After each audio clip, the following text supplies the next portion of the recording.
बंगाल में आगामी विधानसभा चुनाव को लेकर उठापटक तेज। टीएमसी राज्यसभा सांसद दिनेश त्रिवेदी ने भी पार्टी से दिया इस्तीफा। कैलाश विजयवर्गीय ने कहा, बीजेपी में आना चाहे तो उनका स्वागत है। राहुल गांधी का केंद्र सरकार पर हमला, कहा नरेंद्र मोदी ने चीन को पकड़ाई हिंदुस्तान की पवित्र जमीन, चीन के आगे झुक गए हैं मोदी। सुप्रीम कोर्ट ने फेक न्यूज मामले में ट्विटर और केंद्र सरकार को जारी किया नोटिस। साथ ही कोर्ट ने ट्विटर और केंद्र सरकार से कोई ऐसी व्यवस्था बनाने के लिए कहा जिससे फेक न्यूज और भड़काऊ मैसेजेस को फैलाने से रोका जा सके। पश्चिम बंगाल में कुछ ही समय में विधानसभा चुनाव होने वाले हैं। इसी वजह से वहां पर सियासी उठापटक जारी है। बीजेपी हाईकमान ने बंगाल में मोर्चा संभाल लिया है, तो वहीं दूसरी ओर टीएमसी में बगावत का सिलसिला लगातार जारी है। दरअसल शुक्रवार को राज्यसभा में टीएमसी के सांसद दिनेश त्रिवेदी ने इस्तीफे का ऐलान कर दिया है और अब इसके बाद ममता सरकार बीजेपी के निशाने पर आ गई है। पश्चिम बंगाल में चुनाव से पहले राजनीतिक गहमागहमी बढ़ती जा रही है। चुनाव से पहले तृणमूल कांग्रेस को झटके पर झटके मिलते जा रहे हैं। आज राज्यसभा सांसद दिनेश त्रिवेदी के इस्तीफे के बाद ममता बनर्जी से बगावत का दौर और बढ़ता जा रहा है। तृणमूल कांग्रेस के राज्यसभा सांसद दिनेश त्रिवेदी ने शुक्रवार को राज्यसभा में अपने इस्तीफे का ऐलान कर दिया। वो मनमोहन सरकार में रेल मंत्री रह चुके हैं। उनके बीजेपी में जाने की अटकलें भी अब तेज हो गई हैं। वहीं दिनेश त्रिवेदी के इस्तीफे के बाद पश्चिम बंगाल के प्रभारी और बीजेपी के राष्ट्रीय महासचिव कैलाश विजयवर्गीय ने कहा कि बंगाल की राजनीति में जो ईमानदारी से काम करना चाहता है उसका टीएमसी में कोई सम्मान नहीं है। इसी के साथ उन्होंने कहा, अगर वो बीजेपी ज्वाइन करना चाहते हैं तो उनका स्वागत है। देखिए, बंगाल की राजनीति में जो व्यक्ति अच्छा है, ईमानदार है, ईमानदारी से प्रदेश की सेवा करना चाहता है, देश की सेवा करना चाहता है, समाज की सेवा करना चाहता है, उसका टीएमसी में कोई सम्मान नहीं और टीएमसी में वह रह ही नहीं सकता। और विशेषकर बुआ, पीसी और बाइको के अहंकार के कारण कोई भी स्वाभिमानी व्यक्ति टीएमसी में नहीं रह सकता। मुझे लगता है कि दिनेश जी ने बहुत देर कर दी। मुझे तो साल भर पहले एक बार एयरपोर्ट पे मिले थे, तब उन्होंने कहा था कि बहुत खराब स्थिति है, मैं बिल्कुल काम नहीं कर पा रहा हूँ। पर टीएमसी छोड़ते छोड़ते उनको साल भर लग गया। वास्तव में बंगाल में एक बात बहुत साफ हो गई है कि अगर बंगाल का विकास जो चाहता है वह मोदी जी के प्रति विश्वास व्यक्त कर रहा है। बंगाल का जो विश्वास चाहता है वो बीजेपी में आके काम करना चाहता है। और एक संदेश चला गया है कि टीएमसी जा रही है, बीजेपी आ रही है। और अभी दिनेश जी ने टीएमसी से इस्तीफा दिया है, पर अभी हमसे कोई चर्चा नहीं हुई है। पर यदि वो भारतीय जनता पार्टी में आएंगे तो हम उनका स्वागत करेंगे। तृणमूल कांग्रेस सांसद पिछले काफी समय से पार्टी से असंतुष्ट चल रहे हैं। उन्होंने राज्यसभा में इस्तीफे के दौरान बंगाल में राजनीतिक हिंसा से खुद को दुखी बताया। दिनेश त्रिवेदी तृणमूल के काफी वरिष्ठ नेता हैं। ऐसे में उनके इस्तीफे से ममता बनर्जी को बड़ा झटका लगा है। कल संसद में रक्षा मंत्री राजनाथ सिंह ने भारत और चीन के बीच चल रहे विवाद को लेकर, डिसएंगेजमेंट को लेकर एक बहुत बड़ा ऐलान किया था। उसी पर आज कांग्रेस के पूर्व अध्यक्ष राहुल गांधी ने बीजेपी सरकार पर आरोप लगाया है और उन पर निशाना साधा है। दरअसल राहुल गांधी ने कहा है कि भारत सरकार ने चीन को भारत की जमीन दे दी है, भारत का टुकड़ा चीन को सौंप दिया है। देखिए पूरी रिपोर्ट और जानिए राहुल गांधी ने क्या क्या कहा।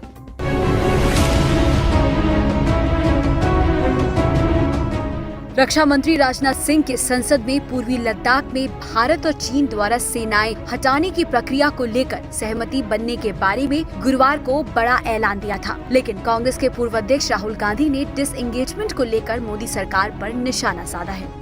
राहुल गांधी ने शुक्रवार को आरोप लगाया कि सरकार ने चीन को हमारी जमीन दे दी। यहाँ तक संवाददाता सम्मेलन को संबोधित करते हुए उन्होंने कहा, भारतीय क्षेत्र फिंगर 4 तक थी, फिर क्यों सैनिकों को फिंगर 3 पर लाया गया?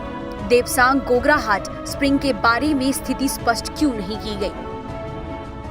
हिंदुस्तान की सरकार की निगोशिएटिंग पोजीशन चाइना के साथ स्टेटस को एंटी 2020 अप्रैल 2020, उसको सरकार भूल गई, उसको छोड़ दिया, उसको फेंक दिया। चाइना के सामने नरेंद्र मोदी ने अपना सिर झुका दिया। मत्था टेक दिया। हमारी जमीन फिंगर 4 तक है। नरेंद्र मोदी ने फिंगर 3 से फिंगर 4 की जमीन, जो हिंदुस्तान की पवित्र जमीन है, वो चाइना को पकड़ा दी है। यह पहली बात है। दूसरी बात, जो स्ट्रेटेजिक एरिया है डेप्सांग प्लेन्स का, जहां चाइना अंदर आया है, उसके बारे में एक शब्द नहीं बोला डिफेंस मिनिस्टर ने। वहां बैठे हुए हैं। गोगरा और हॉट स्प्रिंग्स के बारे में एक शब्द नहीं बोला, वहां बैठे हुए हैं। सच्चाई यह है कि हमारी जो पवित्र जमीन है नरेंद्र मोदी ने चाइना को दी है। यह सवाल है, इसका जवाब नहीं। इतना ही नहीं, राहुल गांधी ने प्रधानमंत्री पर आरोप लगाते हुए कहा कि चीन के सामने नरेंद्र मोदी ने अपना सिर झुका दिया, माथा टेक दिया। हमारी जमीन फिंगर 4 तक है। नरेंद्र मोदी ने फिंगर 3 से फिंगर 4 की जमीन चीन को पकड़ा दी। उन्होंने भारत माता का टुकड़ा चीन को दे दिया। पूरी दुनिया कह रही है कि चाइना हमारे घर के अंदर आए हैं और हमने उनको अपना घर दे दिया। मेन चीज देखिए, पेट्रोलिंग की बात नहीं है। मेन चीज है कि हमारी जो भारत माता है वो फिंगर 4 तक थी। अब भारत माता का एक टुकड़ा चाइना के पास है और नरेंद्र मोदी ने भारत माता का टुकड़ा चाइना को पकड़ा दिया है। ये रियलिटी है। प्रधानमंत्री की जिम्मेदारी इस देश की रक्षा करने की है।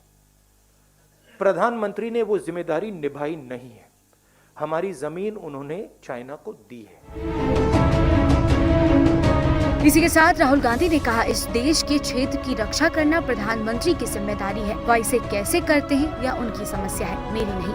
आपको बता दें कि राहुल गांधी का आज से 2 दिवसीय राजस्थान दौरा शुरू हुआ। यहाँ कृषि कानून के खिलाफ जारी प्रदर्शन में राहुल गांधी ने हिस्सा लिया और वो और भी अलग अलग सभाओं में हिस्सा लेंगे और जनसभाओं को संबोधित करेंगे।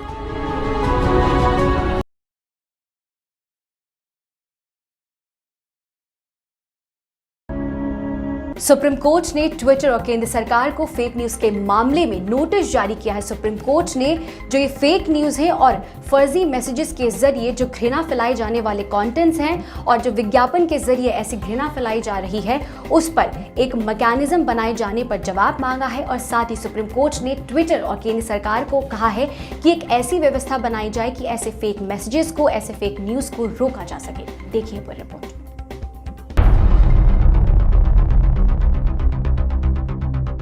सोशल मीडिया प्लेटफॉर्म ट्विटर और केंद्र सरकार के बीच इन दिनों खींचतान चल रही है। इस बीच ट्विटर पर नफरत फैलाने वाले, भड़काऊ और राष्ट्र विरोधी कंटेंट पर नजर रखने की व्यवस्था बनाए जाने की मांग वाली याचिका पर सुप्रीम कोर्ट में सुनवाई हुई है। इस मसले पर सुप्रीम कोर्ट ने केंद्र सरकार और ट्विटर को नोटिस जारी करके जवाब मांगा है। इसके साथ ही कोर्ट ने तय किया है कि सोशल मीडिया पर आपत्तिजनक कंटेंट को लेकर दायर दूसरे मामलों के साथ ही आगे इस मामले की सुनवाई होगी।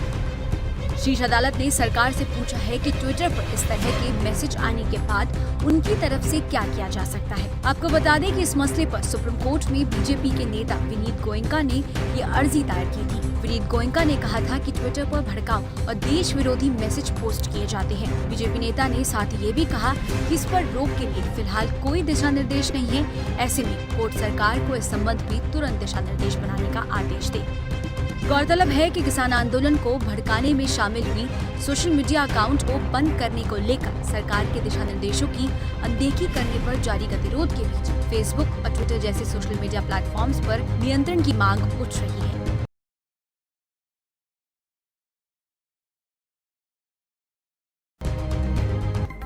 वाम दलों और कांग्रेस पार्टी ने शुक्रवार को बंगाल में बंगाल बंद बुलवाया और ये जो बंद था ये सुबह 6 बजे से शाम 6 बजे तक था।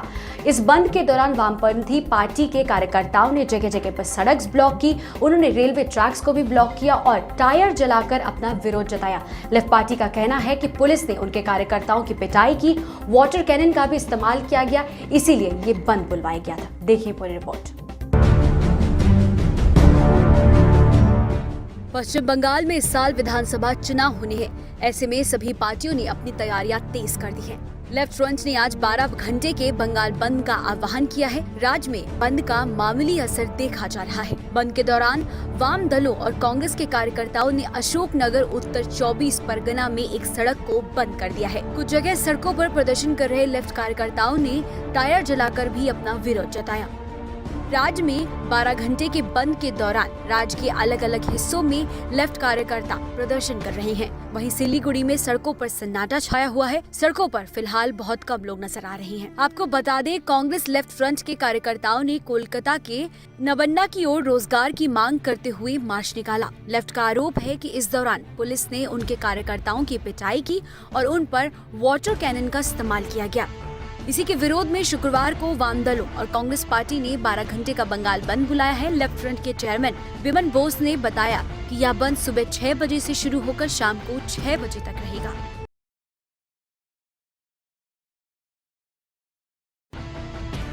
किसान आंदोलन को 2 महीने से ज्यादा समय हो चुके हैं और किसान आंदोलन में हर रोज एक नया मोड़ आता है। बहादुरगढ़ में किसान आंदोलन को और मजबूत बनाने के लिए किसान महापंचायत का आयोजन किया गया और इस महापंचायत में राकेश टिकैत समेत और किसान नेता भी पहुंचे। और इस महापंचायत में खास बात देखने को मिली कि इस महापंचायत में महिलाओं ने भी बढ़ चढ़कर हिस्सा लिया। देखिए वो रिपोर्ट।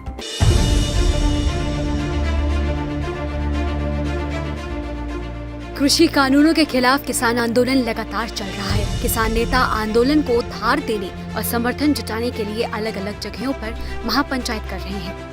उत्तर प्रदेश, पंजाब और हरियाणा में किसानों की महापंचायत लगातार जारी है। शुक्रवार को संयुक्त किसान मोर्चा ने हरियाणा के बहादुरगढ़ में किसान महापंचायत बुलाई, जिसमें हजारों की संख्या में भीड़ उमड़ी है। महापंचायत में महिलाओं की जबरदस्त भागीदारी देखने को मिली। महापंचायत में किसान नेता राकेश टिकैत ने भी हिस्सा लिया। हरियाणा वाले भाइयों से उम्मीद करूंगा कि इस आंदोलन को हरियाणा वाले भाई और ज्यादा धार देंगे। जहां भी जरूरत पड़ेगी वहां हमारे हरियाणा के भाई, हमारी बहनें बढ़ चढ़ के भाग लेंगे। बहुत बहुत धन्यवाद।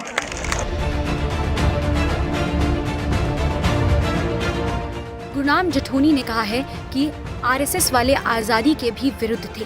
इनका देश की आजादी में कोई योगदान नहीं है। आज ये देश के ठेकेदार बन रहे हैं। आज ये हमें लड़ा रहे हैं। हमारी लड़ाई आर्थिक आजादी की है। हम फसल का न्यूनतम भाव मांग रहे हैं।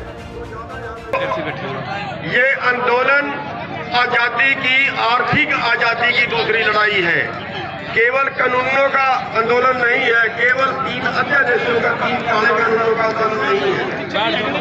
सवाल है जिस देश को आपने आजाद करवाया, सोने की चिड़िया था वो देश, हजारों कुर्बानियां दी आपके परिवारों ने। ये आरएसएस वाले हैं ना, ये जो आजादी के विरुद्ध थे, इनका देश की आजादी में कोई योगदान नहीं रहा। किसान आंदोलन को लेकर लोगों का समर्थन जुटाने के लिए महापंचायतों का दौर जारी है, लेकिन इन महापंचायतों का कितना असर किसानों के हक में होगा, ये आने वाले दिनों में ही पता चलेगा।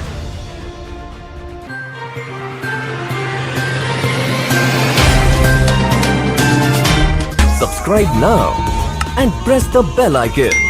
Never miss an update.